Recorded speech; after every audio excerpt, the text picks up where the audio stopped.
আসসালামু আলাইকুম। আমরা আজকে ফন্ট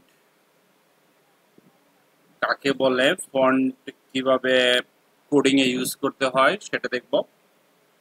আর সবচেয়ে বড় কথা হলো, আমি এতদিন আপনাদের HTML সম্পর্কে অনেক ভিডিও দিছি, অনেক কিছু শিখাইছি, যতটুকুই শিখছেন, কিন্তু CSS অতটুকু শেখানো হয়নি। তাই আমি কয়েকটা ভিডিও দিব প্লাস ক্লাসে আগামীকালকে সিএসএস সম্পর্কে বিস্তারিত আলোচনা করব এবং মোটামুটি একটা আইডিয়া হয়ে যাবে আপনাদের। CSS very very important. CSS মানে কি? স্টাইল, তাই না? আর বর্তমান পৃথিবীতে স্টাইল ছাড়া কিছু চলেই না। ওকে, তাহলে আমরা ফন্ট বলতে কি বুঝি? লেখাকে ফন্ট বলে। এক কথায় কোনো লেখা আমরা যে অক্ষর লিখি না, বাংলায় অক্ষর বলতে পারি, এটাকে ফন্ট বলে। এটা গেলাম, পারলাম, বুঝলাম, ঠিক আছে, ফাইন, নো প্রবলেম। এখন এখানে আমি দেখেন, এখানে আমি কি করছি, এটা একটা H1 এর ভিতরে নিছি, বডির ভিতরে এই লেখাটা, this is a infotech students are beautiful and glorious. Okay, তিনটা প্যারাগ্রাফ নিছি, এটা নিচে একটা পি লোরেম নিছি, তিনটা প্যারাগ্রাফ নিছি, এটুকুই, আর কিচ্ছু না।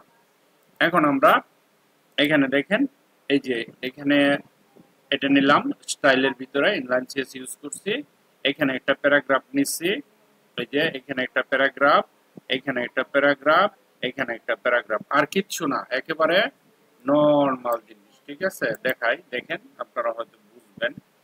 এই যে এটা নিছি H1 এর ভিতরে, এটা H1 এর ভিতরে নিচ্ছি, এই দেখেন H1 এর ভিতরে নিচ্ছি, এটু ইনলাইন সিএস ইউজ করছি, আর এটা একটা প্যারাগ্রাফ নিচ্ছি, প্যারাগ্রাফটা দূরে দূরে হয় তাহলে বিআর নিচ্ছি, ব্রেক ব্রেক ব্রেক দিচ্ছি, দেখেন এটা একটা প্যারাগ্রাফ, লোরেম লোরেম লোরেম, হ্যাঁ, এতটুকু, এটুকুই, এটুকুর ভিতরে আমি ফন্ট জিনিসটা আপনাদের বুঝাবো। That's it. আমরা স্টাইল ডট সিএসএস দিছি, বডির ভিতরে কালার দিছি ব্ল্যাক, তার মানে বডিটা কালো দেখাবে, আর প্যারাগ্রাফের ভিতরে যে লেখাটা আছে না, সেই লেখাটা কেমন দেখাবে? সাদা দেখাবে। এখন আমরা এটা থেকে ছোট করলাম, ছোট করে এখানে চলে আসলাম, দেখেন আমরা ফন্ট রিলেটেড 5টা কমান্ড মুখস্থ করব। আপনি খাতা কলম নেন অথবা নোট করেন, এটা অনেক ইম্পর্টেন্ট। আমি প্রথম এই যে লেখাগুলো আছে না, এটাকে আমরা একটু নিচে নামে আসছি, হ্যাঁ, এই দেখেন এই লেখাগুলো আমার কাছে ছোট মনে হইতেছে, আমি একটু বড় করব। তাহলে আমরা কি ইউজ করব? এই পি তো ধরছি, তাই না, তিনটাই পি, তাহলে আমরা কি ইউজ করব? আমরা যে কমান্ডটা ইউজ করব তার নাম হচ্ছে FONT, ফন্ট সাইজ। এই যেটা, এখন এই ফন্ট সাইজটা আপনাকে মনে করতে হবে, আজকে যেভাবে ক্লাস নিছি ঠিক এইভাবে কালকেও ক্লাস নিবে, আজকে যেভাবে ক্লাস নিছি কালকেও ওইভাবে আপনাকে আসতে হবে। চেয়ারে বসে আমি যে কমান্ডটা বলবো সেই বলবো যে লেখাকে বড় করার বা ছোট করার কমান্ড কিভাবে লিখবেন, এই পরিবেশ এনভায়রনমেন্টটা সহ আপনাকে আমাকে বুঝিয়ে এবং লিখে দেখাই দিতে হবে। ঠিক আছে, আপনি কতটুকু বুঝছেন মুখস্থ করা যাবে না। যারা মুখস্থ করে মোবাইল দেখে কোডিং করেন, তাদের কোডিং দরকার নাই, তাদের কোডিং লাগবে না, নিজের ব্রেন থেকে না আসলে ভাই কোনো দরকার নাই, কারণ অনার্থক এনার্জি নষ্ট। হ্যাঁ, এটা নিজে থেকে লিখতে হবে, আপনি নিজের নিজের মন থেকে। তাহলে ফন্ট সাইজ আমি এখানে লিখলাম, লেখার পরে দেখেন এখানে যে ফন্টের সাইজটা আছে না, এটা যদি আমি বলি যে ফন্ট সাইজ 50 px, হ্যাঁ, px মানে কতটুকু বড় হবে, আমি যদি এখানে রিফ্রেশ করি, দেখেন ফন্টের সাইজ বড় হয়ে গেছে। ওকে, তো আমরা ফন্টের সাইজ বড় করতে পারি, ভেরি গুড। আর আমরা যদি বলি না, আমি এত নিব না, আমি ফন্টের সাইজ 20 করে দিব px, এখন আমি এখানে ক্লিক করলে দেখেন এটা হয়ে গেছে 20 px। তাহলে আমরা ফন্ট সাইজের ব্যাপারটা বুঝে গেলাম, তিনটা পি দিয়ে ধরা, সেজন্য পি এর ভিতরে আসছে, ভেরি গুড। ওকে, দ্বিতীয় কমান্ড হচ্ছে গিয়া ফন্ট স্টাইল। ওকে, এখানে আসেন FONT ফন্ট স্টাইল, এই যেটা ফন্ট স্টাইল, এটা ইম্পর্টেন্ট, এটা আমাদের ইউজ করতে হয়। আমি বললাম ইটালিক, ইটালিক নাই এখানে, এই যে ইটালিক দেখেন, ইটালিক, ইটালিক মানে মাইক্রোসফট ওয়ার্ডে আমরা শিখছি না ইটালিক, বাঁকা, দেখেন এই লেখাগুলো বাঁকা হয়ে যাবে, রিফ্রেশ করার সাথে সাথে আমার লেখাগুলো বাঁকা হয়ে গেছে, ঠিক আছে? বাঁকা হয়েছে যে বুঝেন নাই আপনি, এই দেখেন, দেখেন, এই দেখেন এই লেখাটা কি বাঁকা না? তাহলে না বুঝার কি আছে, আপনি বুঝেন না কেন? হ্যাঁ? আল্লাহ রে বাবা, না বুঝার কি হলো? বাঁকা, বাঁকা মানে কি? বাঁকা, ওকে। এটা আগে ছিল সোজা, এখন বাঁকা। কেন বাঁকা হয়েছে? ফন্ট স্টাইল আমি বলছি ইটালিক হয়ে যাও, হয়ে গেছে। ফন্ট সাইজ আমি যদি বড় করি তাহলে এখান থেকে নাম্বার বড় করলে ফন্ট সাইজ 30, দেখেন এখন রিফ্রেশ করলে আরেকটু বড় হয়, দেখেন বড় হয়েছে না? হ্যাঁ, বড় হয়ে গেছে, ওকে। এখন আমি যদি বলি no, next command, font size italic হলো। এখন আমি এই যে লেখার যে সিস্টেম আছে, ফন্ট ফ্যামিলি, এই লেখাগুলো আরো বিভিন্ন ধরনের লেখা আছে, দেখেন আপনি এখানে লিখবেন F20 ফন্ট ফ্যামিলি, এই যেটা, এটাকে সিলেক্ট করলাম, এখানে দেখেন ফন্টের বিভিন্ন নাম আছে, সি, ঠিক আছে? ধরেন এগুলি ইম্পর্টেন্ট, ইম্পর্টেন্ট, ইম্পর্টেন্ট, ওকে। এগুলি আমাদের জানতে হবে, আমাদের বুঝতে হবে। লুসিডা, গ্র্যান্ডি, তারপরে আরো অনেক ফন্ট আছে, স্ক্রিপ্টিং ফন্ট আছে, ইনহেরিট ফন্ট আছে, হ্যাঁ, এই ফন্টগুলো অনেক ইম্পর্টেন্ট ফন্ট, যেগুলি। তারপরে ধরেন স্ক্রিপ্টিং ল্যাঙ্গুয়েজ আছে না, স্ক্রিপ্টিং, এগুলি সব ফন্ট। এখানে দেখেন এই ফন্টগুলা লিখলে এই ফন্ট কিন্তু চেঞ্জ হয়ে যাবে, ফন্টের বিভিন্ন ধরনের ফন্ট যদি আমরা লিখি, ঠিক আছে? কি ফন্ট লিখবো, কি ফন্ট দিব যাতে বোঝা যায়, ন্যারো বোল্ড, এটা দিতে পারি। এই যে এখানে থেকে আমি লিখতে পারি এরিয়াল, লিখতে পারি সেন্সিটিভ, ন্যারো, এরিয়াল, ন্যারো, হ্যাঁ, দিলে অন্যরকম হয়ে যাবে। এখানে সবগুলো ইম্পর্টেন্ট, সবগুলো নিয়ে কাজ করতে হবে, হ্যাঁ। গথিক, মিডিয়াম, তারপরে এরিয়াল, ন্যারো, ওকে। তো আমরা যদি এটা সিলেক্ট করি, সিলেক্ট করার পরে ধরেন এরিয়াল, ন্যারো, এটাতে যদি ক্লিক করি তাহলে এরিয়াল, ন্যারো ফন্ট, দেখেন এখানে যে অবস্থায় আছে, আমি যদি এখানে ক্লিক করি দেখেন ফন্টের কি সিস্টেম চেঞ্জ হয়ে গেছে, ওকে। বাঁকা আছে, ঠিক আছে, ফন্টের পুরো ফন্ট ফ্যামিলি, এগুলি ফ্যামিলির অন্তর্ভুক্ত, ঠিক আছে, এই যে এখানে যা দেখতেছেন, ওকে। সো ফন্ট ফ্যামিলিতে আমরা বিভিন্ন ধরনের লেখা লিখতে পারি। তারপরে ধরেন আমরা এটাকে যদি বাদ দেই, ধরেন এখান থেকে আমরা এটাকে ডিলিট করে দিলাম, লিখি এখানে দেখে আসেনি, font family,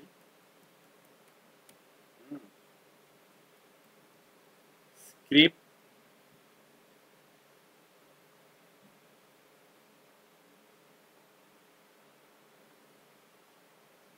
system unit, Roboto, Roboto, এখানে ক্লিক করলে ওপেন হ্যাভিওয়েট, এটা কি ফন্ট দেখি, ওকে, এটা দেখেন একটা ফন্ট লেখার এই যে এই জিনিসগুলি চেঞ্জ হয়ে গেছে, ঠিক আছে? তো এখানে এটা লাগবে না, এখানে কিছু জিনিস যেটা সাদা দেখাচ্ছে, আপনি ডিলিটে ক্লিক করলে এখানে দেখেন এটা চলে যাবে, এই যে এটা এটা এই পর্যন্ত, এখান থেকে কাজ করবে, এটা এটা এটা এটা, তারপর হচ্ছে এটা কেটে দিই, ওকে। রবতো, অক্সিজেন, হ্যাঁ, অবন্তু, অনেক ফন্ট আছে, হ্যাঁ। এখন যদি আমি এখানে ক্লিক করি দেখেন, এই যে এখানে যদি ক্লিক করি, এই ফন্টটাই পাচ্ছে, অন্যরকম একটা ফন্ট, তাই না? তো আমরা ফন্ট ফ্যামিলি থেকে ফন্টের আকার, হ্যাঁ, সবগুলো নিতে পারি। এখন আসবো যেটা, সেটা হচ্ছে ফন্ট ওয়েট, ঠিক আছে? ফন্ট ওয়েট, আপনার ফন্ট ওয়েট কোনটা দেখেন, এখানে ইম্পর্টেন্ট একটা কথা আছে, ফন্ট ওয়েট, এখানে যাই, এখানে যাই, ওকে, ফাইন, এন্টার দেন, নিচে আসেন, দেখেন F20 ফন্ট ওয়েট, এই দেখেন এখানে আছে, ওকে। ফন্ট ওয়েট ধরেন আপনি এখানে লিখলেন কত 90 px, ওকে। এখন আমি যদি এখানে রিফ্রেশ করি, ঠিক আছে, 90 90 90 কিছুই তো হয় না, ওকে। ফন্ট ওয়েট, ফন্ট গুলো একটু মোটা হওয়ার কথা। আচ্ছা, আমরা এটা হয়তো এতটুকু আছে, আমি যদি আরো লিখি, ধরেন ফন্ট ওয়েট 90 px হবে না, এখানে px হবে না, ওকে। এখন যদি ক্লিক করি, দেখেন ফন্টের ওয়েটটা কম হয়ে গেছে, তাই না? px দিবেন না কিন্তু ফন্ট ওয়েটে, কারণ হচ্ছে এটা পিক্সেল না, এটা ওয়েটের ব্যাপার স্যাপার আছে, ঠিক আছে। তো আমি যদি এখানে একটা 1 লাগাই দেই, ধরেন 1 দিলাম, 190, তো আমি যখন রিফ্রেশ করব, ওকে, এখানে রিফ্রেশ করি, দেখেন এই যে এটার কোনো পরিবর্তন পাইছেন? কোনো ধরনের পরিবর্তন আমরা পাই না। ফন্ট ওয়েট এত, ওকে। আমরা যদি এখানে ধরেন 90 আরো কমাই দিই, সাপোজ 10 দিলাম, 10 দেওয়ার পরে আমরা যদি এখানে রিফ্রেশ করি, কোনো ধরনের অ্যাকশনে যাচ্ছে না, সে ফাইল 1 সেকেন্ড আমি দেখতেছি, হ্যাঁ।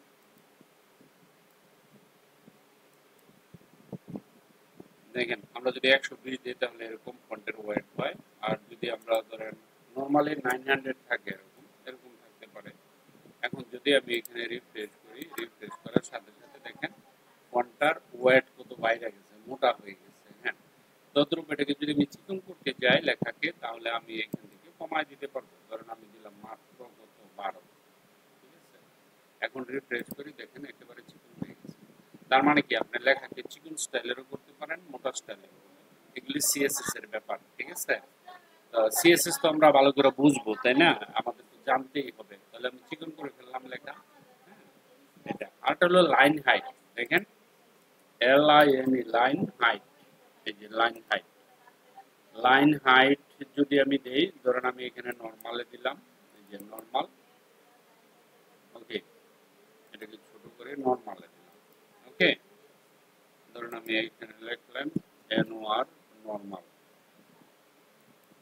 এই যে বর্তমানে আমি এখানে ক্লিক করে রিফ্রেশ করলাম, একটা লাইন থেকে এই লাইনের যে হাইট আছে না, এটা হলো নরমাল। এখন যদি আমি বলি না, আমি একটু বেশি দিব, ধরেন লাইন হাইট দিলাম 40 px, এতটুকু পিক্সেল দিলাম, লাইন হাইট এত পিক্সেল দিলাম, সরি। এখন আমি যদি এখানে ক্লিক করি, দেখেন আপনার লাইনটা হাইট হয়েছে, কিন্তু বুঝতে পারছেন এই লাইনের মাঝে দূরত্ব? যদি না বুঝেন আমি আবার দেখাচ্ছি। ধরেন আমি এখানে লিখলাম 100, 100। এখন আমি যদি এখানে রিফ্রেশ করি, দেখেন আমার লাইন, এক লাইন থেকে আরেক লাইনের দূরত্ব, দেখেন প্রত্যেকটা লাইনের দূরত্ব কিন্তু বাইরে গেছে, হ্যাঁ। তো 100 না দিয়ে আমরা কি করব, আমরা দিব 70। যদি 70 দেই, তাহলে রিফ্রেশ করেন, দেখেন এই যে অবস্থা হয়েছে। আমরা যদি বলি না এত না, আমরা দিব 50, তাহলে দেখেন এই দেখেন 50 হয়ে গেছে, ঠিক আছে, লাইন হাইট। যদি বলি না 50 না, আমরা দিব মাত্র 20, ক্লিক করেন, দেখেন নরমাল হয়ে গেছে, হ্যাঁ। একটা লোক আরেকটা লেগে গেছে, তাহলে আমরা লেখাগুলো একটা সাথে লাগাই দিতে পারি। তারপরে যদি বলেন না আমি দিব 10, তাহলে অবস্থাটা কেমন হবে বলেন? দেখেন করাই যাবে না, একটার উপর আরেকটা উঠে গেছে, ঠিক আছে। তো ম্যাটারগুলি আপনাকে বুঝতে হবে, আপনাকে কনসেপ্টগুলি ক্লিয়ার হতে হবে। তো আমরা ফন্ট রিলেটেড কিছু কমান্ড দিলাম, এটি আপনাদের জানলেই চলবে, আর কিছুই লাগবে না, হ্যাঁ। এই ফন্টের রিলেটেড জানা লাগবে। তো এখানে আমরা নরমাল আমরা কত ইউজ করব, 30 বা 40। যখনই 40 ইউজ করে ক্লিক দিব, দেখেন নরমাল হয়ে গেছে, হ্যাঁ। এই যে ব্যাপারগুলো, তাহলে আমরা কি শিখলাম আজকে? এখানে আসি, এটাকে বড় করি। আমরা কালকে আপনাকে মুখস্থ আমাকে যেটা দিতে হবে, সেটা হচ্ছে এই ফন্ট রিলেটেড কমান্ড গুলো দিতে হবে, ঠিক আছে। কি কি দেখেন, ফন্ট কালার এটা তো জানি কেমনে দিতে হবে, ফন্ট সাইজ মুখস্থ করে ফেলবেন, ফন্ট স্টাইল মুখস্থ করে ফেলবেন, ফন্ট ফ্যামিলি মুখস্থ করে ফেলবেন। আপনি আপনার মতো ফন্ট ফ্যামিলি দিতে পারেন, ঠিক আছে। তারপরে আমি যদি এখানে সান সেরিফ রাখি, বাকি সব ডিলিট করে দেই, it's okay, that is no issue, okay. ধরুন আমি এই পর্যন্ত গেলাম, এই পর্যন্ত দিলাম, ডিলিট করে দিলাম। ওকে, আপনি sans serif রাখেন, good font, very good font, sans serif, sans serif এটা ফন্টের নাম। আর ফন্ট ওয়েট 12 দিলাম, বা 13 যদি 15 16 900 পর্যন্ত দিতে পারেন, আরো বেশি দিতে পারেন। লাইন হাইট হইলেও 40 দিতে পারেন, আপনি বাড়াইতে কমাইতে পারেন। এই যে কমান্ড গুলো দিলাম না, এগুলো আপনার প্রতিটা মুহূর্তে লাগবে, প্রত্যেকটা মুহূর্তে লাগবে, কারণ ক্লায়েন্ট বলবে আপনাকে লেখার বড় করো। এটা অনেক বড় প্যারা, এই ফন্ট নিয়ে অনেক বড় প্যারা হয়, অনেক ঝগড়া হয় ক্লায়েন্টের সাথে। কেমন ঝগড়া হয়? বলে যে এই ফন্টের সাইজ এত মোটা কেন, বলবে এই ফন্টের সাইজ এত চিকন কেন, এই ফন্টটা প্যারা কেন, এই ফন্টটা এরকম কেন, এই ফন্টের 2 লাইনের মাঝে এত ফাঁকা কেন, আরেকটু কমায় দেন। আপনার সাথে তো যখন ডেলিভারি দিবেন তখন বাস্তবতা যে কত, রিয়েলিটি যে কি জিনিস সেটা বুঝতে পারবেন। ঠিক আছে, আর ওটাকে চ্যালেঞ্জ হিসেবে নিতে হবে। রিয়েলিটি সম্পর্কে আপনাকে দুর্বল হলে চলবে না। আপনি ব্যবসা করতেছেন, ওর কাজ করে দিতেছেন, তার মানে যে আপনি তার অধীনে কাজ করতেছেন এরকম না। দিস ইজ ফ্রিল্যান্স, ফ্রি ব্যবসা। তাকে আপনি বলবেন যে এই বেটা দেখ, তুই যেটা দিছিস এটাই দিছিস, ঠিক আছে। আর বলবেন যে বলে তুই আমারে বল, হ্যাঁ আমি করে দিতেছি। যদি না হয় আবার বলবে, ক্লায়েন্টটাই করবে, 1000 বার বলবে, কিন্তু আপনাকে প্রশ্ন করতে হবে। আপনি যত প্রশ্ন করবেন ক্লায়েন্ট তত খুশি হয়। ক্লায়েন্ট মনে করে আমার কাজ নিয়ে ও এত পেরেশান, হ্যাপি হয়ে যায়। হ্যাঁ, আপনি তাকে প্রশ্ন করবেন, হ্যাঁ যে ঠিক আছে কিনা, ও বলবে। আপনি বলবেন যে দেখ পরে কিন্তু আর পেন করা যাবে না, ক্লিয়ার কাট বল। আমি এখন এখন ভালো করে যখন এটা অ্যাপ্রুভ নিতে হয়, আপনি যখন কাজ করবেন তখন ফাইল পাঠায় ও অ্যাপ্রুভ করে, বা ও দেখে, বা অনলাইনে যায়, বা এনিডেক্সে যায়, কাজটা কিন্তু ভালো করে দেখে তারপরে অ্যাপ্রুভ হওয়ার পরেই 50% পেমেন্ট আপনি পাবেন, পরেন, এর আগে না। প্রথম কাজ করার সময় আপনাকে 50% পেমেন্ট দিয়ে দিবে, কাজ শুরু করবেন 50% পেমেন্ট পেয়ে যাবেন, কাজ কমপ্লিট হয়ে জমা দিলে 50% পেয়ে যাবেন। ব্যাপারটা হলো এরকম। এনিহাউ, তাহলে আমার কাজ হচ্ছে আগামীকালকে আপনারা ফন্টের 1টা 2টা 3টা 4টা এই 5টা ফন্ট রিলেটেড 5টা 6টা এই কালারটা সহ এই 6টা কমান্ড মুখস্থ করতে হবে। এবং আমি বলবো যে অ্যাপ্লাই করে দেখেন, শুধু মুখস্থ না রে বাবা, এই যে এইগুলিও লিখতে হবে, কিভাবে বানাইতে হয়, প্যারাগ্রাফ নিতে হবে, বডি দিতে হবে। শুধু এগুলো না, এই ফাইলটাও বানাইতে হইব, এই ফোল্ডারটা বানাইতে হইব। এইখানে আজকে যেভাবে আপনারা প্রেজেন্ট করছেন, আজকে যেভাবে কাজগুলি সুন্দরভাবে দিচ্ছেন, আশা করি আজকে যারা শিখছেন এটা জীবনে ভুলবেন না। আজকে আমি যেভাবে আপনাদের শিখাইছি, কোডিং আর কোনোদিন ভুলবেন না। ঠিক আছে, যে একেবারেই পারে না, এমন স্টুডেন্ট আছে যে ভয় পায়, মাথার উপর দিয়ে চলে যায়, তাদের কাছেও আজকে ইন্টারেস্টিং লাগছে, অনেক ভালো লাগছে, ওরা বুঝতে পারছে। ঠিক আছে, কোডিং। সুতরাং সুতরাং সুতরাং কালকে, ভাই ভাই